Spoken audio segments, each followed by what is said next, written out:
All right. So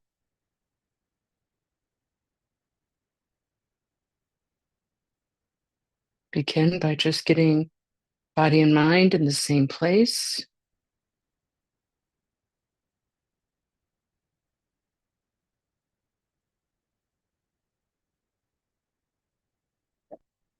And sound to some God of Shidi Sen Pamakara Jabani Shuna, Susuna Dr. Tangasatsu, Gitarana, so that Omi Chiki, keep Pujani to some Sangi Kangi Mo and on some Chagana, so to say, so enemies.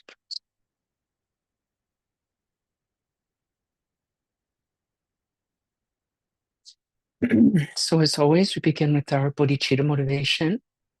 Bodhicitta being the wish to attain enlightenment for the benefit of all sentient beings. Bodhi means awakened or enlightened, and citta means mind and heart together. So, awakened mind, heart signifies that the wish to attain enlightenment for others. Bodhicitta is extraordinarily important on this path. It's vital. There is no enlightenment without bodhicitta. We could do the entire path like perfectly except for bodhicitta, and we would not get enlightened. So we have to do our very best to train in that. Otherwise, our practice will always be lacking, right? And how do we train in bodhicitta? We start with compassion, just ordinary compassion, seeing the suffering of others, forming the wish that they be free of that suffering. That's compassion. But we need to add to that the wisdom which understands the cause of that suffering, which is fundamental ignorance about the nature of reality, the nature of the self, and knowing that the only way to address that ignorance, to remove that particular depth of ignorance, is to attain enlightenment, to get free of it ourselves, and then be able to lead others to that same conclusion. Enlightenment is freedom from suffering once and for all. Of course, there's, countless benefits and powers and advantages and aspects of enlightenment. But ultimately, the base of it is that once we understand the true nature of reality, once not just intellectually understanding that, but realizing that, then we can get free of the shackles to misperception of how things truly are. So considering the suffering of beings, considering the, suffering of people and their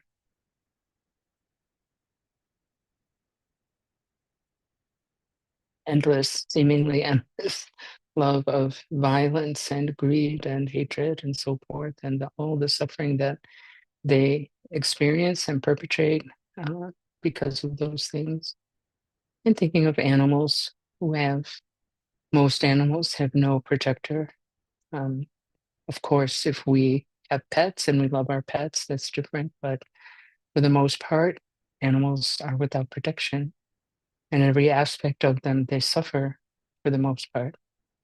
So, wild animals, we often think when we look at nature, oh, it's very nice. Oh, look at the birds singing and the deer gambling about and so forth. But it's brutal. It's really brutal. They eat each other, they're hunted when they're sick. Like I was saying in class the other day, I saw a deer limping. There's nothing that deer, there's nothing anybody can do for that deer. They can't help themselves. There's not a deer doctor that will put a splint on their leg or give them pain medication.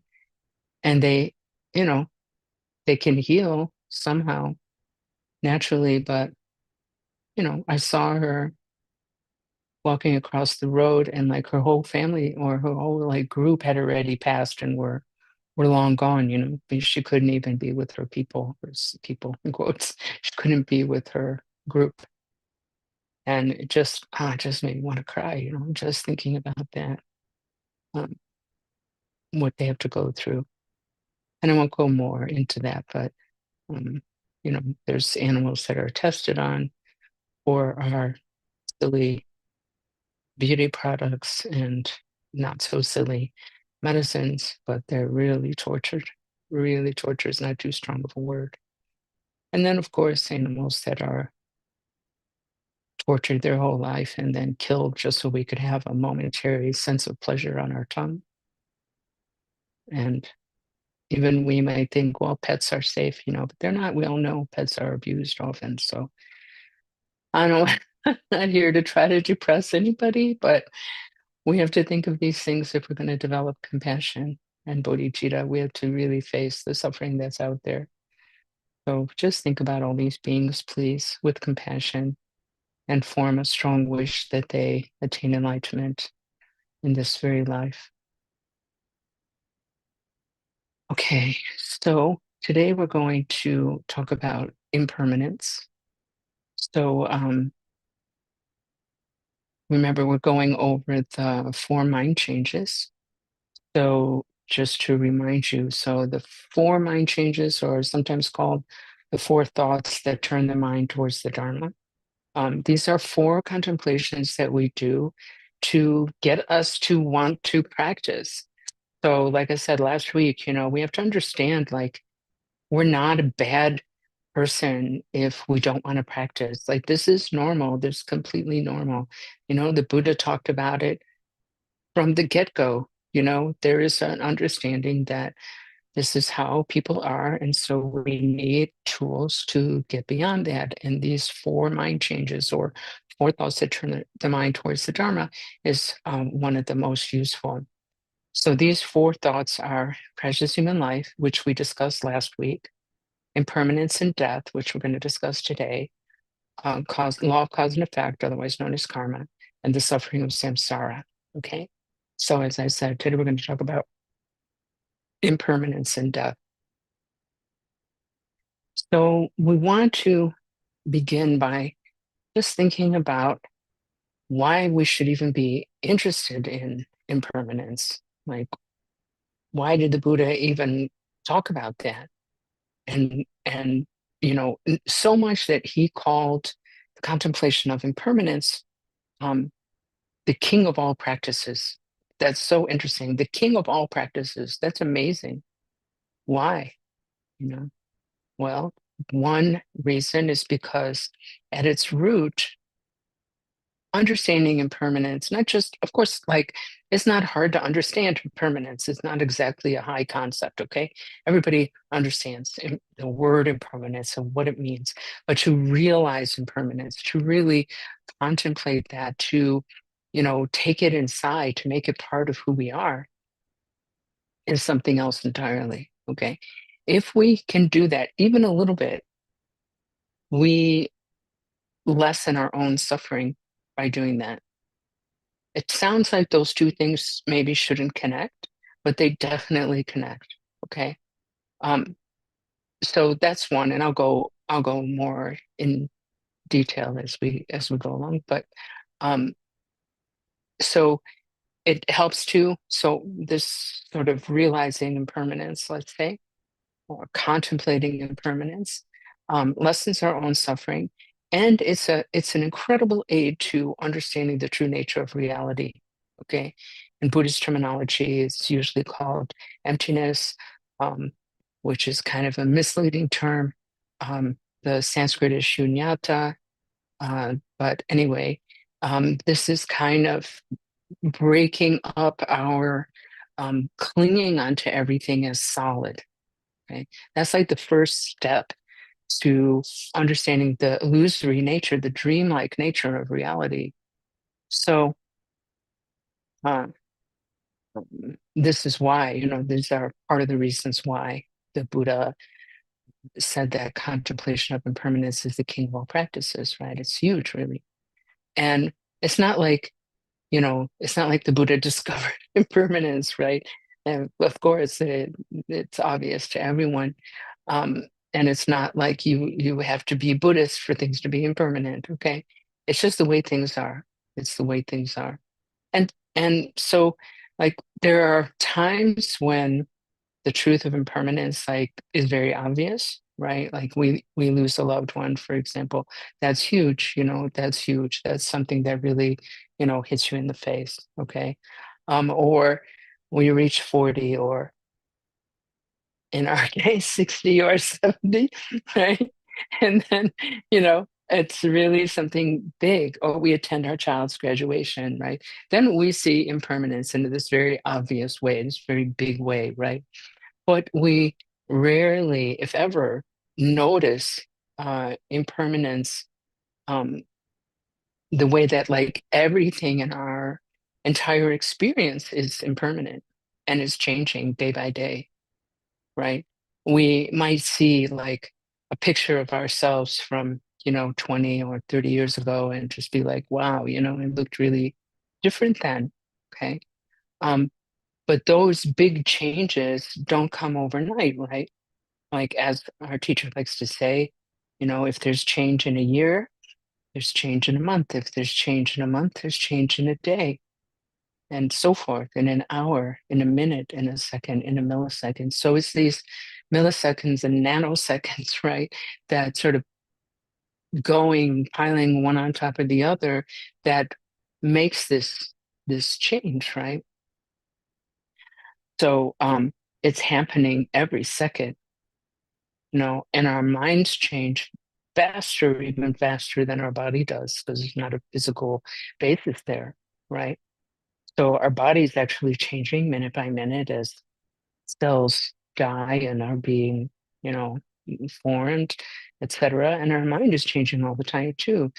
Every time we learn something, our mind changes. But even if we don't look at it that way, just the moods, the things we're thinking about, the things we thought before we came to this session, the things we are thinking during the session, all of that, the mind is just moving, moving, moving, moving, very impermanent, very impermanent. Okay.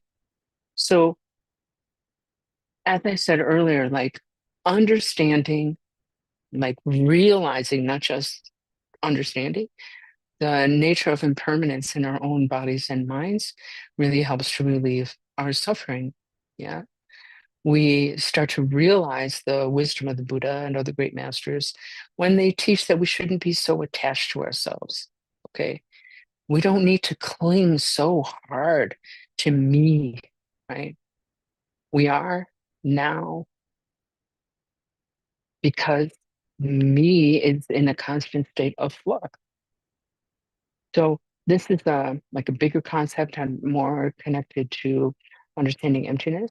But when we try to solidify not only our experiences, but, like, our, like, definition of ourselves, when we are conceiving of that as something unchanging, truly existent, um, solid, all of that, which is how we perceive it.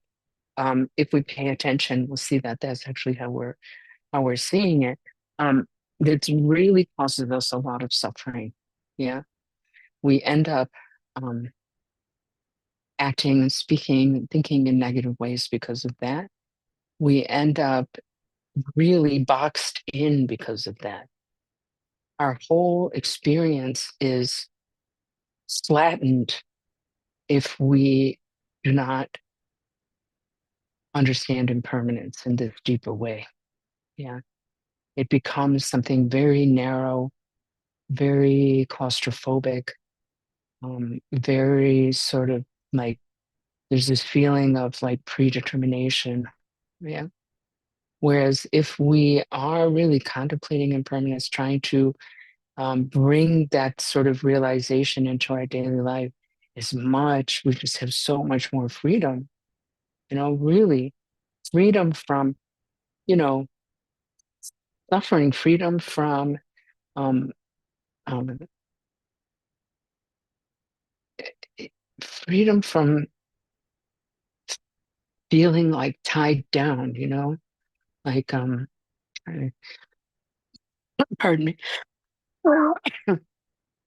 So, what do I mean by that? We have this, um, we put ourselves into these little boxes, like, this is who I am, this is how I've always been, these are my problems, these are my good points, whatever it is, and we do that to everybody else. And even if everything changes, we're still clinging to that. And then it's like how we are perceiving the world does not line up with how the world actually is. Yeah. And that misalignment itself causes suffering because we think it should be this way. Why is it not that way? You know, this, like, we think, for example, we have a relationship, yeah, let's say like a romantic relationship, and we think like this will last forever. This person will always love me. I will always love them. And it doesn't always go that way. Sometimes it does, but it doesn't always go that way. Or, you know,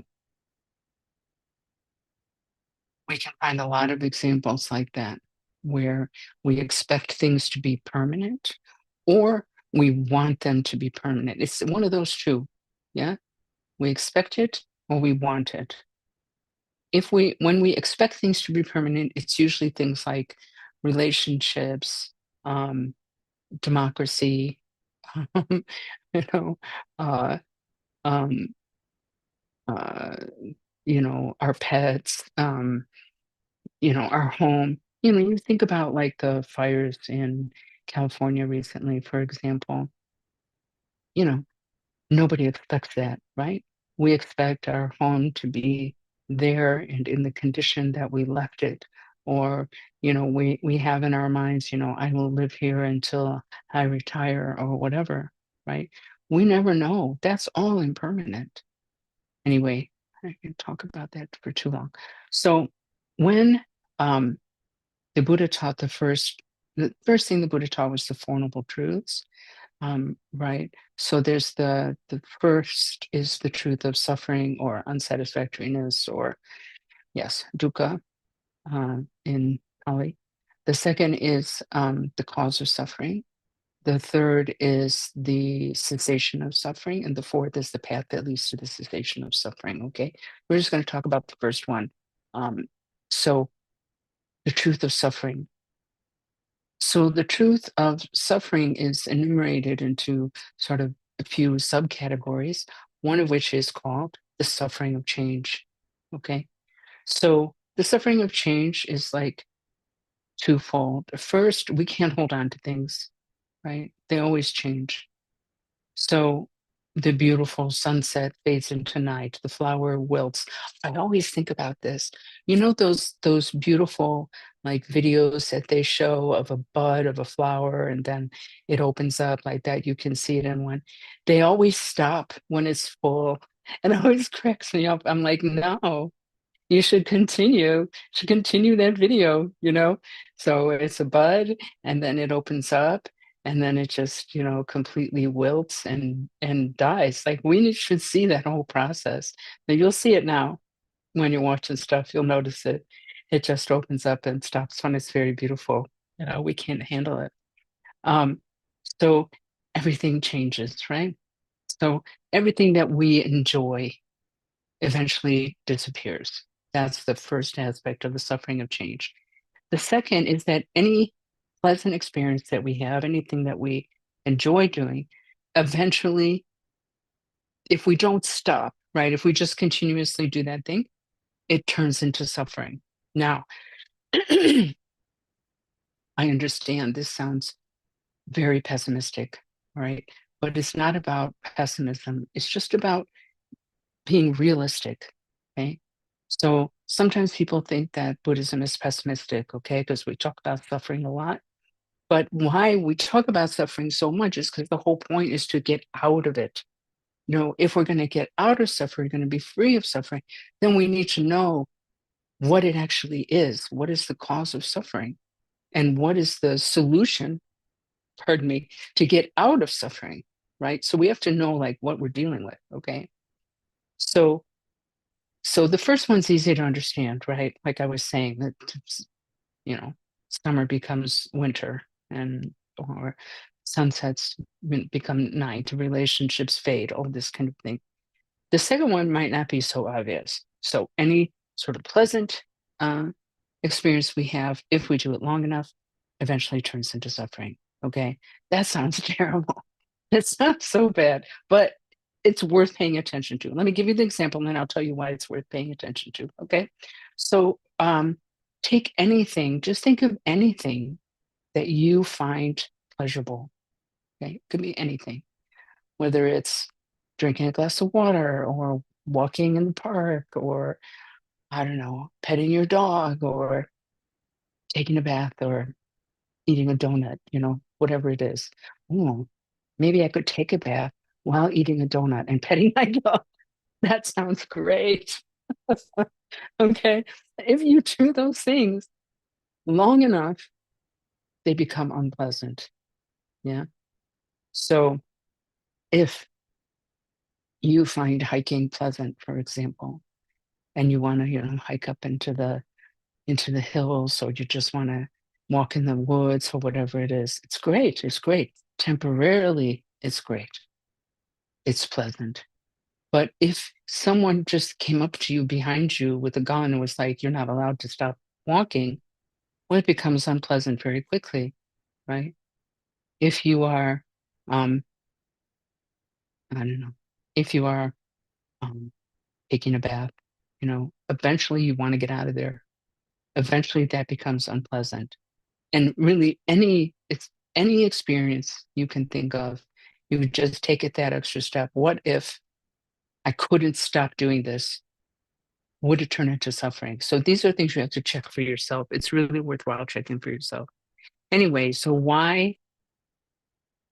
what is the point of thinking about that? Is of these two types of suffering, the suffering of losing things that are pleasant to us, or not that pleasant things going away, and pleasant things, if we do them long enough, become suffering. Why we have to think about that? Well, because uh, we're it's just it's just an illustration to show us that those things cannot bring us lasting happiness. Okay, that's the point of that. It's not to say you should never try to enjoy anything, and you're bad if you enjoy a sunset or a donut. It's not saying that.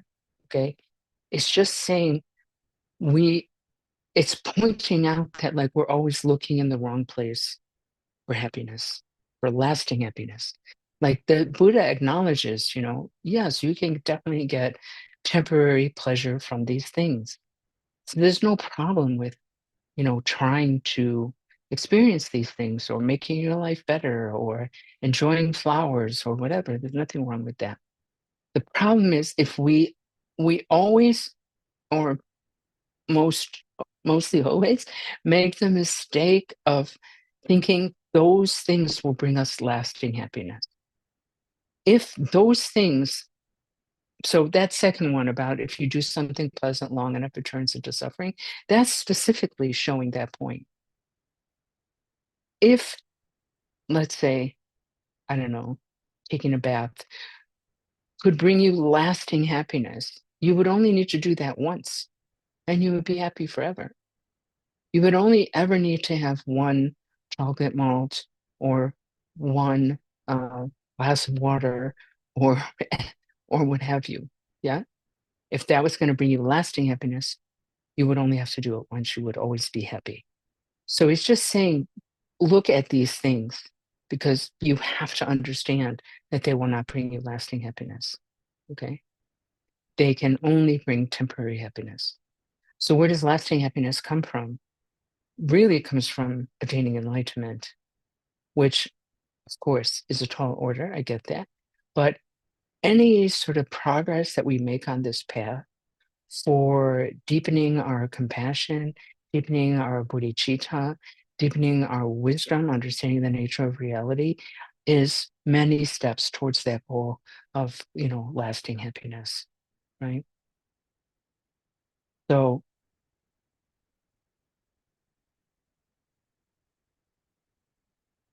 so the other thing that's very interesting to notice, and I encourage you to do this kind of experiment at home. Oh wait,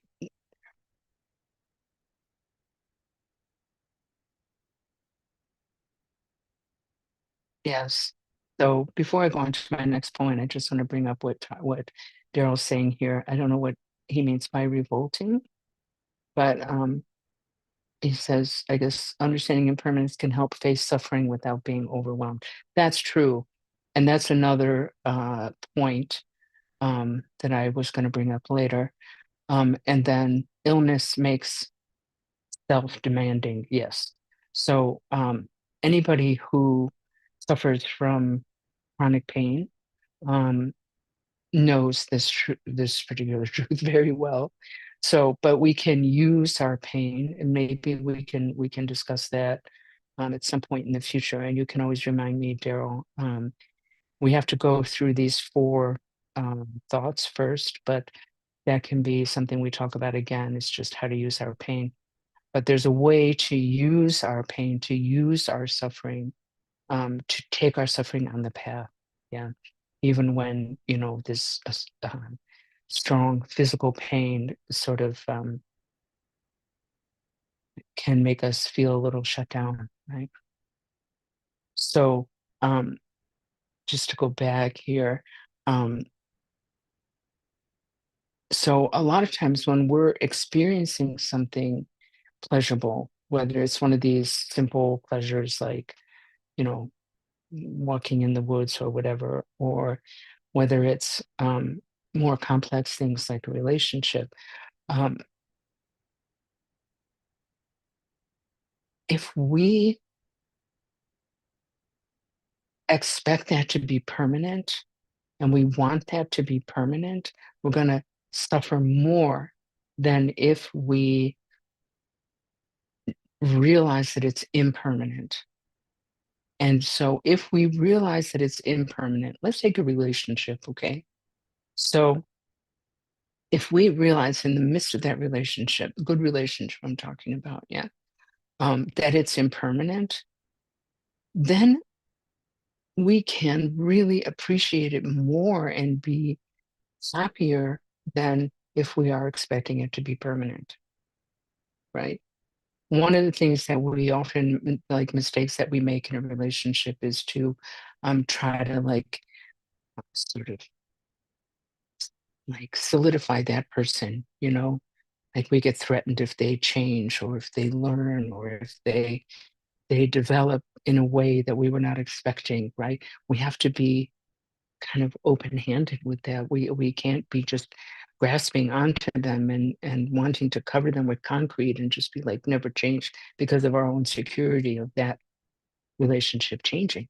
If, on the other hand, we realize that people are impermanent, relationships impermanent, we can be there with them in a much more open way without, you know, like lapping all these expectations onto the other person. The other aspect there is we can really appreciate them more, like, because we know that it's impermanent, right? Like they're there with you again, like they're there again when you want to talk to them, like that's a miracle. You could have died, they could have died, this kind of thing. All right. So contemplating impermanence is also an aid to doing our spiritual practice. So this goes back to why this is even in that list of four mind changes, right? Let's just check something here. Okay. So why are we even thinking about impermanence, right? So we start with precious human life. Again, we discussed last week. If you're just coming to the video now, just check out the video last week to learn more about that. So with the precious human life, that precious human life is impermanence. It's impermanence and death, really is this second of the four mind changes. Yeah. So we have this thing that is so precious, that was very, very difficult to attain, that is really vital to our freedom and helping others towards freedom. And we don't know when we're going to die.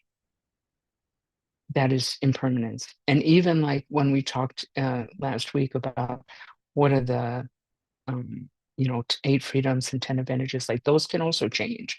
Some of those can't change, right? Like the fact that the Buddha came it's a done deal. With that can't change. But our interest in the Dharma can change. Our ability to practice the Dharma can change. Our um, I don't know, all kinds of other things can change that will like take away our precious human life, even if we haven't died, even before we die, actually. So death is certain, but the time of death is uncertain. So we think about that. Um, but uh, sometimes, as I said earlier, this teaching on impermanence is, can seem very sort of negative, but impermanence is positive too. Because it applies to our painful experiences, like Gerald was talking about pain, right? Physical pain. And I know that, sorry, Gerald, I'm not sure what your pronouns are, but I know that they uh, have chronic pain like I do, and worse than I do, to be fair. Um, I just mean I also have chronic pain. Um, so impermanence also applies to our painful experiences. Like Eileen is sick right now. That's impermanent, right? Eventually she won't be sick. And, you know, when we are, when we're really suffering in any way, um, but even when we're like suffering to the extreme, if we can just think about impermanence, last week I wasn't suffering like this, or last year I wasn't suffering like this, and if we can just keep in mind where there were periods where we didn't suffer so much, yeah, then that proves that the suffering is not permanent, that it can go away. So there's this positive aspect as well, right? Um, so like Thich Nhat Hanh, he talks about that, like just because, he wrote that impermanence makes all things possible. Yeah. Because everything changes. There are seeds and flowers, children and grandchildren. A static world is a dead one, right? Okay. So I'm talking too much. We're not going to get to meditate. So, um,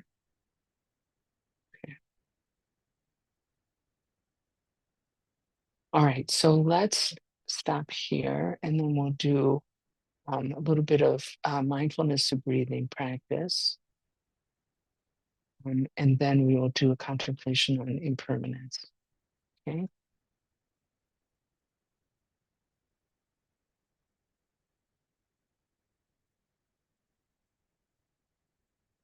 Okay. So you want to take your posture. If you're sitting on the floor or on your bed or whatever, just cross your legs in whatever way is comfortable for you. If you're sitting in a chair, you just want your feet flat on the floor in front of you. Okay. Then back is straight but relaxed. Back of the neck is also straight, so your chin's going to be tucked in a little bit. Can have your hands, palms down on your legs or palms up like this in your lap, or with your fingers touching like that, also in your lap, whichever way is easiest for you. Okay, arms are relaxed. Shoulders are back a little bit, so you can just kind of roll them back. The mouth is closed but relaxed. Tongue resting on the roof of the mouth, breathing through the nose. The eyes should be open, sort of half open, looking down in front of you. Relaxed lowered gaze. Yeah. So this posture aids the mind in meditation.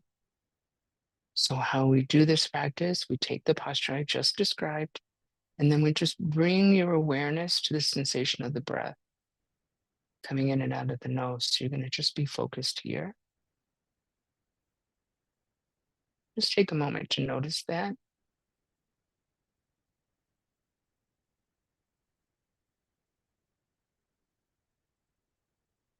So that's going to be your focus, and you're going to let the thoughts come and go, arise, dwell, and disappear on their own. When you get distracted, simply bring the mind back to the breath. That's the practice. We try to focus on the breath, then we get distracted, then we bring the mind back. Then we get distracted, then we bring the mind back. That's it. This practice is to become familiar with the mind in a state of awareness and presence, and the mind when it is not at rest, when it's distracted, right? And then learning to bring the mind back to the state of awareness when they're distracted. That's it. Simple, not easy, but simple. Okay. So let's just begin with that. We have the posture. Bring awareness to the sensation of the breath at the end of the nostrils.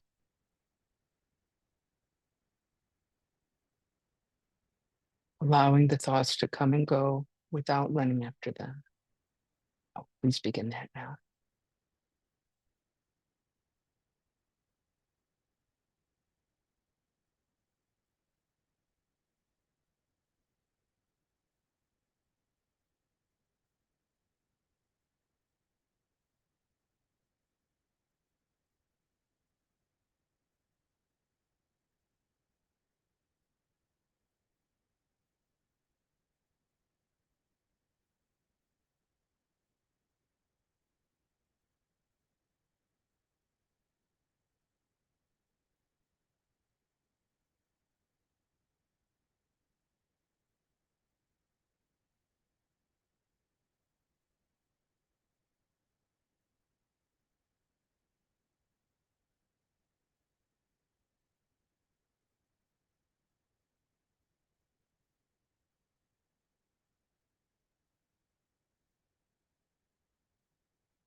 You can begin to count the breaths, counting either every in breath or every out breath for a total of 10 complete breaths.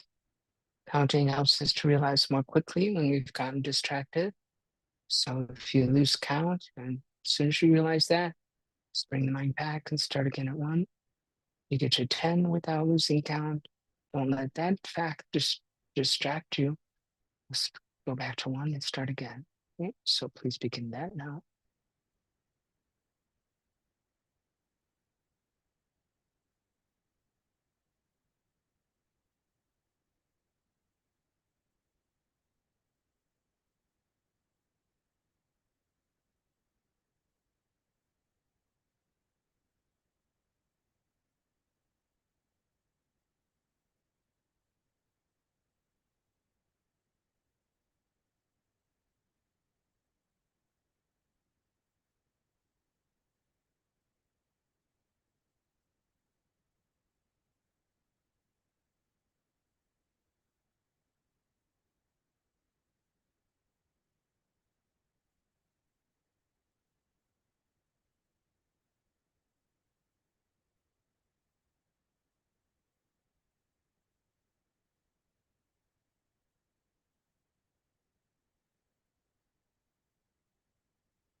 Okay, I'm going to stop that meditation.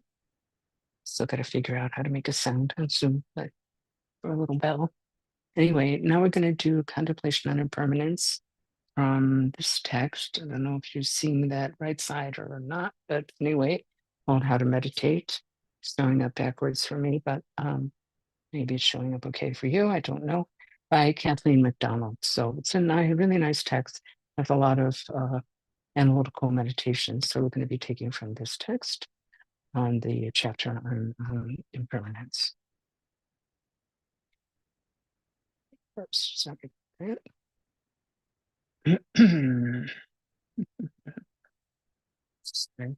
But I had the page marked and I didn't.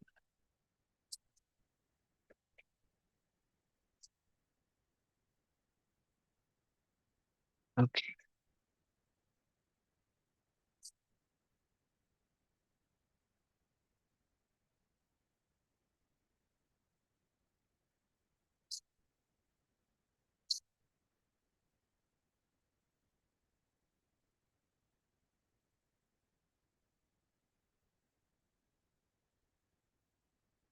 One important thing that she brings up in this text that I forgot to mention in the beginning was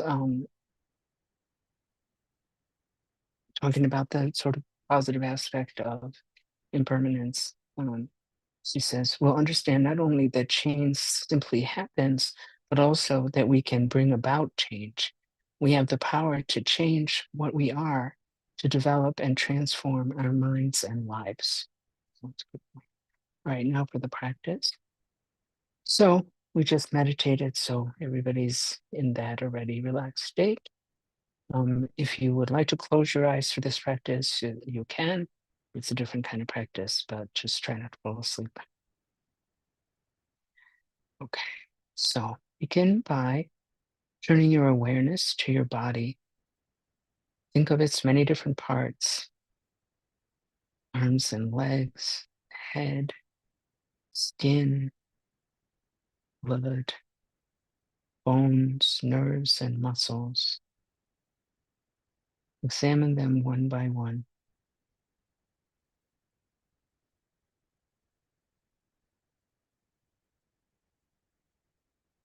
Contemplate the nature of these things, their substance, their texture, their shape and size.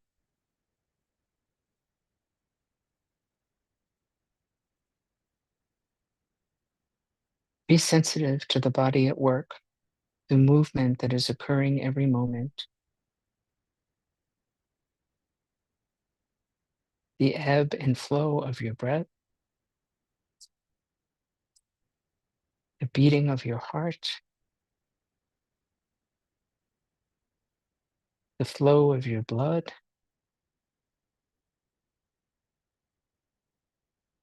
and the energy of your nerve impulses.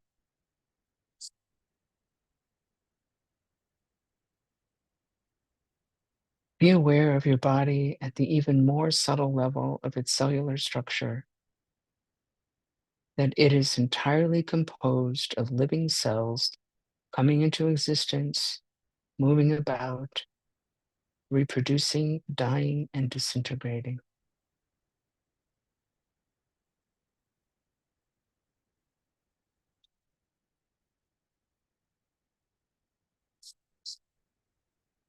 On an even subtler level, all the parts of your body are made of molecules, atoms, and subatomic particles, and these are in constant motion.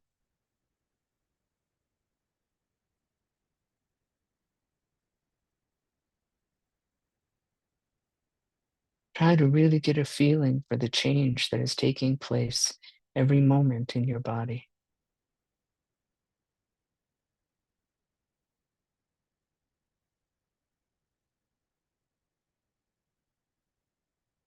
Now turn your attention to your mind. It too is composed of many parts: thoughts, perceptions, feelings, memory, and images following one after the other, ceaselessly.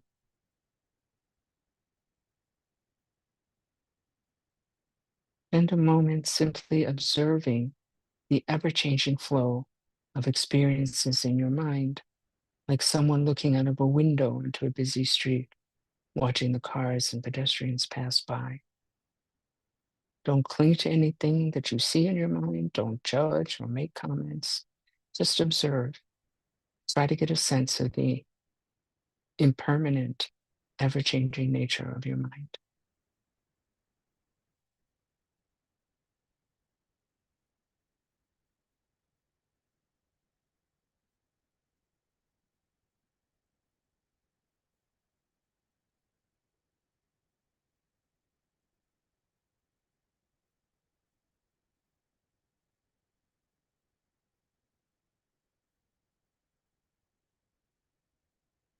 After reflecting on the impermanence of your inner world, your own body and mind, extend your awareness to the outer world.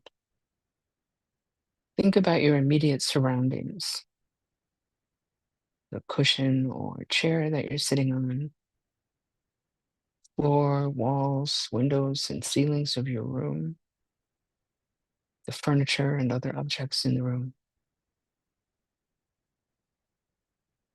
Consider that each of these, although appearing solid and static, is actually a mass of tiny particles whizzing around.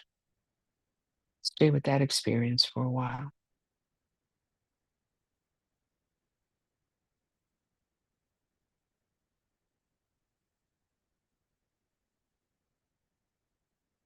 Then let your awareness travel further out beyond the walls of your room. Think of other people. Their bodies and minds are also constantly changing, not staying the same for even one moment.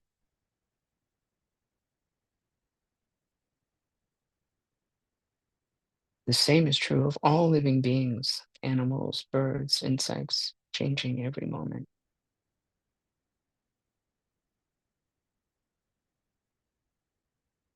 Think of all the inanimate objects in the world and in the universe: houses, buildings, roads and cars, trees, mountains, oceans and rivers, the earth itself, the sun, the moon, and the stars. All of these things, being composed of atoms and other minute particles, are constantly changing every moment, every millisecond. Nothing stays the same without changing. Concentrate on this experience.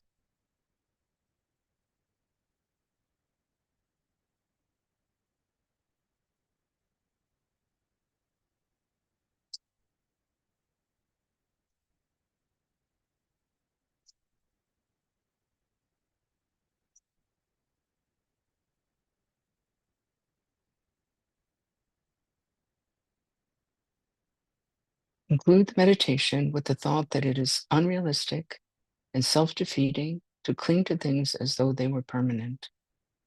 Whatever is beautiful and pleasing will change and eventually disappear, so we can't expect it to give us lasting happiness.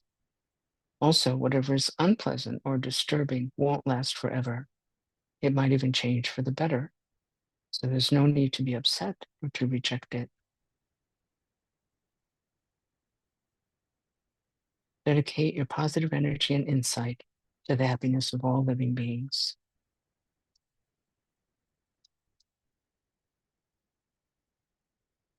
Okay, so now we are going to do the closing prayers.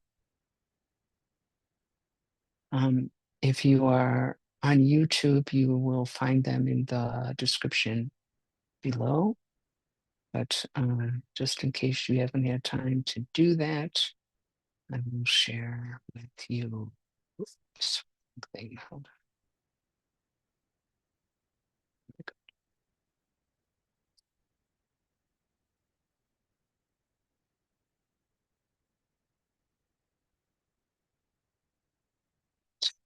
on. So we begin with this prayer for the long life of our teachers, beginning with the Dalai Lama, and then Jigme Khyentse Rinpoche below that, and then Palmo Rybicki, and then all the teachers. So these we'll just say in Tibetan.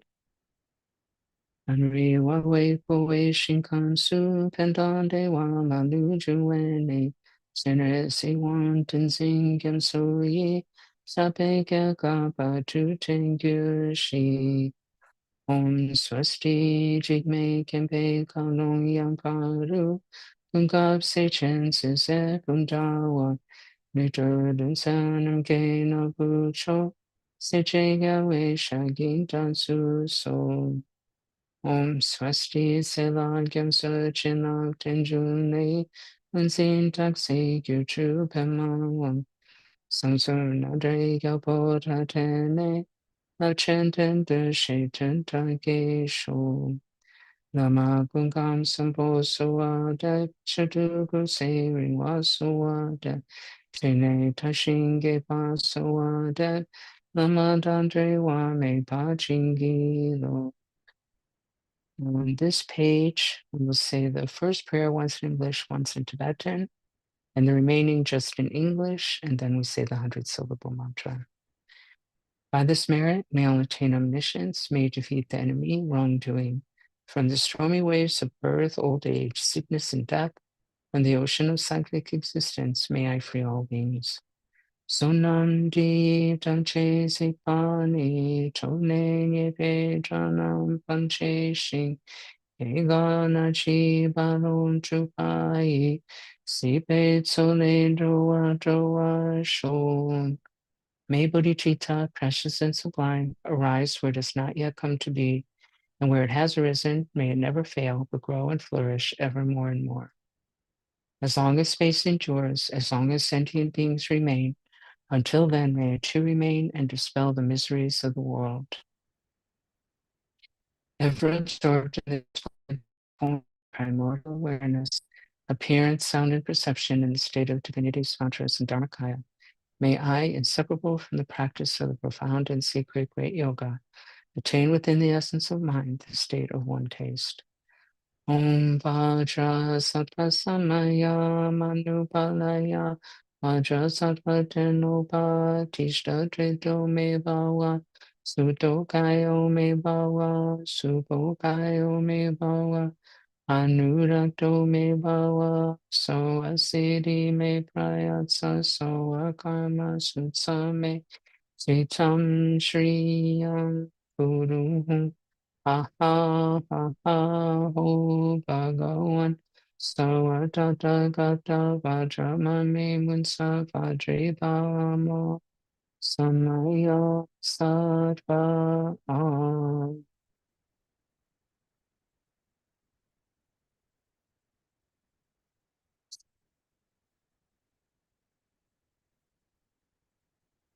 I want to say a couple things before I let you go.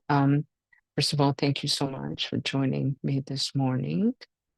It's good to have people want to meditate together. And I want to also request, if you are able, for donations for these meditations. We're just offering this freely, and if you can't can't make a donation or don't want to, or you're already a member or whatever, that's perfectly fine. Please don't stress about it. But if you can, there's a description. There's a link in the description box below where you can make a donation of whatever you can manage. And then I want to tell you that every Monday evening, using the same Zoom link for this. So it's the Buddha Sadhana link, which you can find on our website. I should put it in the description. I'll try to do that today. Where we just gather on Zoom to practice together. There's no instruction. I won't even be there for the next 2 weeks, but I will be there after. Um, it's just to support one another in our practice. So it doesn't matter what practice you're doing, if you're doing something, if you're doing the Nundro or you're doing your own practice from another tradition, or you're just doing mindfulness or breathing practice or whatever, it's just an opportunity to have like group support to practice together. A lot of people find that really helpful. I know I do. So you're welcome to join that. On Mondays, I do request that you show up on time, which is 6:30. I'm putting the time 6:30 to 8:30. Okay. And the only reason I ask you to put that on time is because we will be having classes soon on Mondays. And then if people come late, then it's disrupting the class. But we are going to post um, in the near future other days and times that we can practice together on Zoom too. For Mondays, I just ask that you come on time so that you're not disrupting the class when we start classes again. But you can leave when you like. If you want to only sit for 15 minutes, you can do that. If you want to sit for half an hour, 2 hours, you can also do that. If I'm going to make that 2 hour block, it doesn't mean anybody has to stay for 2 hours. Okay. If you sit for, let's say you want to sit for 15 minutes and do 15 minutes of walking meditation and come back, you can do that. It's very relaxed. Okay. Um, and like I said, you can leave early. For the other days when we don't have class, you can come when you want and leave when you want. So I'll try to put that in a succinct way in the newsletter. I have not been successful in explaining that in a succinct way that is also clear, but I'm doing my best. So there's that. And then we also have the Buddha sadhana 3 times a month. We gather for the Buddha sadhana. That's using the same link. And you can find more information about that on our site. So the next 2 Buddha days both fall on a Wednesday, and we have that from 7:30 to 8 p.m. So those would be February 5th and February 12th if you want to join us. The second Saturday of every month, we do meet in person at the Lakewood Public Library, but we'll also be on Zoom and on YouTube on those days too. So, but if you want to come in person, that would be so awesome and great. And we're going to meet in person, meditate together, and then go and have a nice discussion in a nearby cafe. And we'll switch up the cafes, But so that will be next Saturday, February 8th. We will also be in person. And then if you haven't signed up for the newsletter, please do so. There's a link in the description box for that. We'll be starting new classes in the near future. I don't have a date for that yet, but it's coming up probably, so we're already in February. So I would say in March, we're starting some new classes. Okay. So keep an eye out for that. And we actually do a bunch of stuff. Just because we don't have a physical center right now, doesn't mean we're not doing anything. Okay. It also doesn't mean that we don't need financial support. We still need financial support. So I'm sorry to mention that twice, but just so if you have the opportunity, we would really, really appreciate it so we can continue to serve you. That's our whole purpose, is to be able to serve others, to help everyone along this wonderful path. Okay. All right. So bye, everybody. Thank you so much. And love you and have a good day. Okay. Enjoy the sunshine. Okay. I hope you get well soon, Eileen. Talk to you.